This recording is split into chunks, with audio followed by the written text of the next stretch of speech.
Hello everyone, Shri IAS academy में आपका स्वागत है। जैसा कि आप जानते हैं कि श्री आईएएस एकेडमी ने आंसर राइटिंग सीरीज की शुरुआत की है, जिसके अंतर्गत ऑलरेडी हमारे 345 पार्ट आ चुके हैं। ये हमारा पार्ट 346 है। अपने इस पार्ट में हम देखेंगे कि आपके द्वारा हमारे टेलीग्राम चैनल पर किस प्रकार का प्रश्न लिखकर भेजा गया, उसे आपने किस तरीके से लिखा और वास्तव में आपको उसमें किन किन बिंदुओं को ऐड करने की आवश्यकता है। तो चलिए शुरू करते हैं।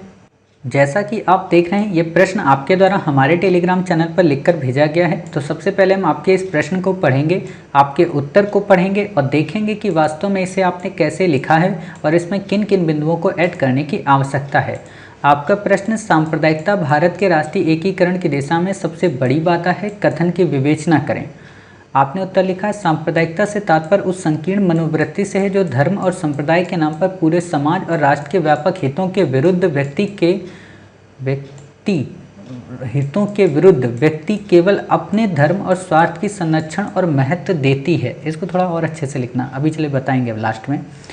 भारत सरकार के राष्ट्रीय एकीकरण की दिशा में सबसे बड़ी बाधा है, जैसे राजनीति के प्रचार प्रसार के दौरान कुछ संकीर्ण मानसिकता वाले राजनेता वोट पाने की उम्मीद से किसी विशेष धर्म को बढ़ावा देते हैं और इसका परिणाम दंगे के रूप में होता है। वहीं आर्थिक दृष्टि से देखें तो जब किसी व्यक्ति की पहुंच ऊपर तक होती है और संकीर्ण मानसिकता वाला व्यक्ति है तो किसी विशेष धर्म के लोगों को आर्थिक सहायता देता है। इससे अन्य धर्मों के लोगों की मानसिकता को भी खराब कर देता है।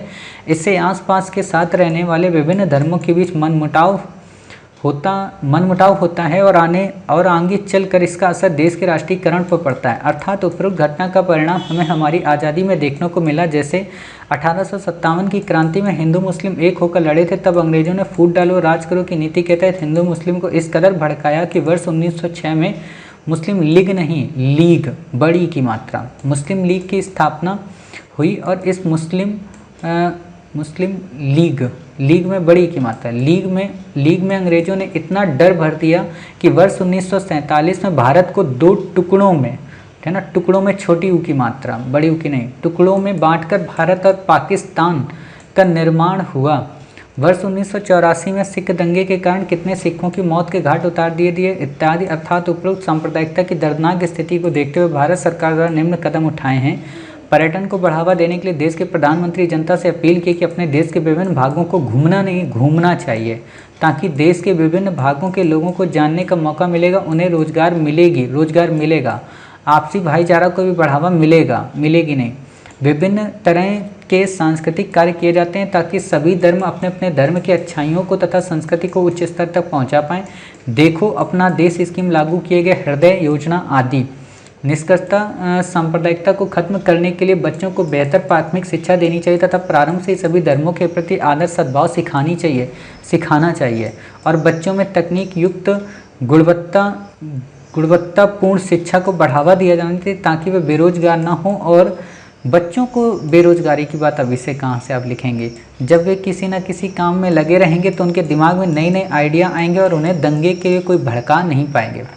देखिए, आपने इस प्रश्न को ना पूरा का पूरा मौलिक लिख दिया है और ज़्यादा से ज़्यादा इसमें एग्जाम्पल दे दिए हैं। ऐसे आपको नहीं करना है, आपको इसमें यूपीएससी के लेवल वाली बातचीत लिखनी है। अभी आपने जो चीज़ें लिखा है ना, ये ऐसे राइटिंग वाली बातें हो गई कि अगर आप सांप्रदायिकता पे कोई लेख लिखना चाहें तो उसके लिए ये उपयोगी हो सकता है, लेकिन किसी प्रश्न का उत्तर अगर आपको 200 से 50 शब्दों में 200 में देना है तो उसके लिए उतना उपयोगी नहीं हो सकता है। ठीक है, ऐसा मैं क्यों कह रहा हूँ? ऐसा इसलिए कह रहा हूँ क्योंकि प्रश्न संक्षिप्त है और इस पे आपको 3 डायमेंशन में बताना है। एक तो बताना सांप्रदायिकता क्या होती है, ठीक है, राष्ट्रीय एकीकरण में बाधा कैसे है, सरकार ने क्या उपाय किए हैं और अन्य उपाय क्या किए जाने हैं, ऐसे आपको बताना है। ठीक है, तो इसमें आप सबसे पहले सांप्रदायिकता बता दें। जैसे मान लीजिए आपने बताया है, इसकी लैंग्वेज को थोड़ा और सुधार दें।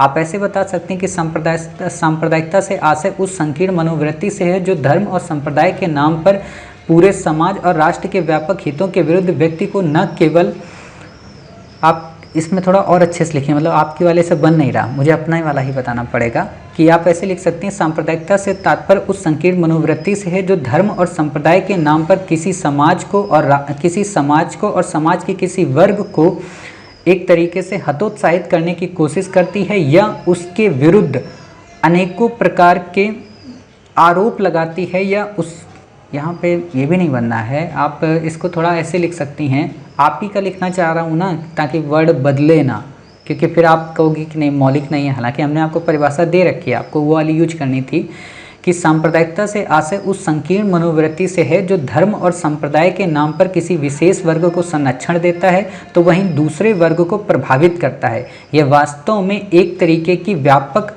असहिष्णुता को जन्म देता है जिसमें स्वार्थ की परिपूर्ति की जाती है या स्वार्थ को संरक्षण और महत्व दिया जाता है। वास्तव में सांप्रदायिकता न केवल देश की राष्ट्रीय एकीकरण के लिए बाधा है बल्कि देश के आंतरिक जनमानस के प्रति सहिष्णुता के भाव को भी दूषित करने का कार्य करती है। अब आप यहाँ पे बताइए कि बाधा कैसे है, और जब आप बाधा बताएंगी तो आप कई सारे इसमें एंगल डालेंगे। जैसे आपने इकोनॉमिक डाला है, लेकिन इकोनॉमिक को आपने सही से डिफाइन नहीं कर पाया कि जब भी सांप्रदायिकता होती है तो उससे सांप्रदायिक दंगे होते हैं, जिससे इकोनॉमिक एक्टिविटीज़ बाधित होती हैं। जो समाज के संपन्न वर्ग होते हैं वो तो अच्छी स्थिति में रहते हैं, जो निम्न वर्ग रहते हैं उनकी इकोनॉमिक सिचुएशन बेकार हो जाती है। जो समाज का ताना बाना है, जो सामाजिक परंपराएं हैं, जो व्यवस्थाएं हैं वो बाधित होती हैं। एक दूसरे के प्रति वैमनस्य का भाव उत्पन्न हो जाता है। फिर आप बताएंगे कि सांस्कृतिक रूप से एक दूसरे के धर्मों के प्रति जो सहिष्णुता या जो सम्मान का भाव होता है, जो सद्भाव और सदाचार होता है वो बाधित होता है। ठीक है। फिर आप बता देंगे इससे न केवल आतंकवादी गतिविधियों को बढ़ावा मिलता है बल्कि नक्सलवाद और अलगाववाद और क्षेत्रवाद जैसी भावनाएं प्रबल होती हैं। ठीक है। आप इसमें यह भी बता देंगे कि इसमें एक तरीके से अंतर्राष्ट्रीय संबंध भी प्रभावित होते हैं। ठीक है, ये एक नया एंगल है, अंतर्राष्ट्रीय संबंध भी प्रभावित होते हैं। साथ ही भारत में जो अवसंरचना निर्माण है या भारत का जो शांति प्रिय माहौल है वो भी बाधित होता है। ठीक है। आप यहाँ पे ये भी बता सकते हैं कि इससे कई सारी राजनीतिक पार्टियों को अपनी रोटियां सेकने को मिल जाती हैं और इससे ये स्थिति होती है कि सही राजनीतिक दल या सही राजनीतिक पार्टी का सही से चुनाव नहीं हो पाता है। अर्थात भारत की जो स्पिरिट है, आइडिया ऑफ इंडिया की जो स्पिरिट है, जहाँ सहिष्णुता और सद्भाव का विचार है वो बाधित होता है, जो कहीं ना कहीं इसके एकीकरण में बाधा होता है। हालांकि सरकार ने ऐसी व्यवस्था से निपटने के लिए कई प्रकार के प्रयास किए हैं, चाहे सरकार के हृदय योजना की बात हो या देखो अपने देश की बात हो या पर्यटन पर्व की बात हो या फिर टूरिज्म सर्किट की बात हो या एक भारत श्रेष्ठ भारत की बात हो। इन सारी गतिविधियों से सरकार न केवल राष्ट्रीय एकीकरण को बढ़ावा दे रही है बल्कि पुस्तकीय सिलेबस को बदलकर उसमें राष्ट्रवाद के वास्तविक मर्म को समझाने का प्रयत्न कर रही है, ताकि 135 करोड़ देशवासियों का ये परिवार, 135 करोड़ देशवासियों का ये घर न केवल अपने आपस में एकता की अनुभूति का एहसास कर सके बल्कि विश्व लेवल पर भी अपनी एकता और अखंडता की अक्षुण्णता को यथावत बना रख सके। ठीक है। और अगर ऐसा करने में भारत हमारा सफल रहता है तो न केवल ये इसकी संप्रभुता की जीत होगी बल्कि आने वाले 21वीं सदी के इस दौर में आज़ादी की 75वीं वर्षगांठ पर हम अपने युग पुरुषों और युग नेताओं को एक बेहतरीन उदाहरण या उपहार दे सकते हैं।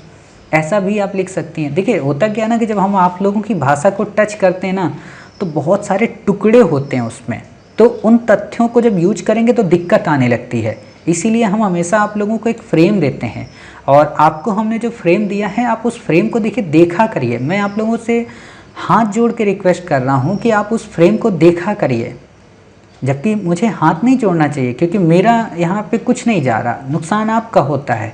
ठीक है। आप ये कभी सोचा करिए कि हम आपको प्रश्न लिख कर देते हैं, ठीक है, उसको डिज़ाइन बना कर आपको देते हैं, चाहे तो ऐसे ही लिख के आपको भेज दें हिंदी में टाइप करके, क्या नुकसान होगा हमारा। हम आपको स्लाइड बना के देते हैं, उसकी पीडीएफ में आंसर फ्रेमिंग करके देते हैं, फिर उसको हम आपको एक ऑडियो के माध्यम से बताते हैं। इतनी चीज़ें जब हम बता देते हैं और फिर आप इन तीनों चीज़ों को नहीं सुनते हैं, सिर्फ प्रश्न को लिख देते हैं, तो इससे तो यही समझ में आता है हमको, यानी कि हम मूर्ख हैं जो आप लोगों के लिए इतनी मेहनत कर रहे हैं। आप पॉइंट डालें लेकिन बिल्कुल पूरी तरह से हमें अवॉइड करके पॉइंट डालेंगे तो गलत है। इसका ये मतलब बिल्कुल भी नहीं है कि हमारा जो आंसर है वो सार्वभौमिक सत्य है। आप अच्छे से जानती हैं कि हम अपने ही उत्तर को काटते हैं कई बार। तो आप हमारे अगर पॉइंट को लिखेंगी तो इससे एक संभावना ये हो जाती है कि आप प्रश्न की लगभग 50% डिमांड को कवर कर सकती हैं और बाकी जो 50% रह जाता है वो हम आपको बता देते हैं। कई सारे बच्चों के आप वीडियो सुनेंगे, उनसे आपको पता चल जाएगा। तो हमारे द्वारा दिए गए प्रश्न के फ्रेम को अवॉइड मत करना, नुकसान आपका होगा, नंबर आपको कम मिलेंगे। और हम जो फ्रेम बनाते हैं, आपने पीडीएफ देखा होगा कभी, हमारी पीडीएफ बनाना हो तो 2 पेज की बन जाए, लेकिन हम पीडीएफ बनाते हैं उसमें काफ़ी ज़्यादा, उसमें 18 पेज की, 15 पेज की। क्यों? क्योंकि आसपास की जो घटनाएं हैं, करंट के जो इशू हैं, उन सबको ऐड कर देते हैं ताकि आप लोग उन चीज़ों को देखकर समझ सकें। न्यूज़पेपर हम भेजते हैं, न्यूज़पेपर की घटनाओं को आप सही से इसमें संकलित करें। मॉब लिंचिंग के बारे में आप यहाँ बताएं। तो इन सारी चीज़ों को जब आप बताएंगे तो आपका उत्तर बेहतरीन हो जाएगा। नहीं तो सामान्य लिखेंगे, लिख कर भेज देंगे, सामान्य से मज़ा नहीं आता। जैसे आपने पहले वाला आंसर भेजा था ना, काफ़ी अच्छा भेजा था, तथ्यात्मक जानकारी आपने उसमें डाली थी शिक्षा नीति को लेकर, तो वैसा ही तथ्यात्मक जानकारी आपको इसमें भी डालने की आवश्यकता है। क्लियर? उम्मीद है आप समझ गए होंगे कि वास्तव में आपको इसमें किन किन बिंदुओं को ऐड करना है। और ज़्यादा मौलिक नहीं होना है, क्योंकि मैंने ऑलरेडी आप लोगों को बता रखा है कि यूपीएससी कहती है कि आप हमारे आंसर में रिग फॉर्मूले को ज़रूर ध्यान में रखें। मतलब ज़्यादा जनरलाइज होकर उत्तर मत लिखें, ज़्यादा इरिलेवेंट तथ्य ना लिखें और बातों को रिपीट ना करें। ठीक है? उम्मीद है आप समझ गए होंगी वास्तव में आपको प्रश्न कैसे लिखना है। मिलते हैं आप ही के द्वारा भेजे गए एक नए प्रश्न के उत्तर के साथ। तब तक अपना ख्याल रखिए और स्वस्थ रहिए।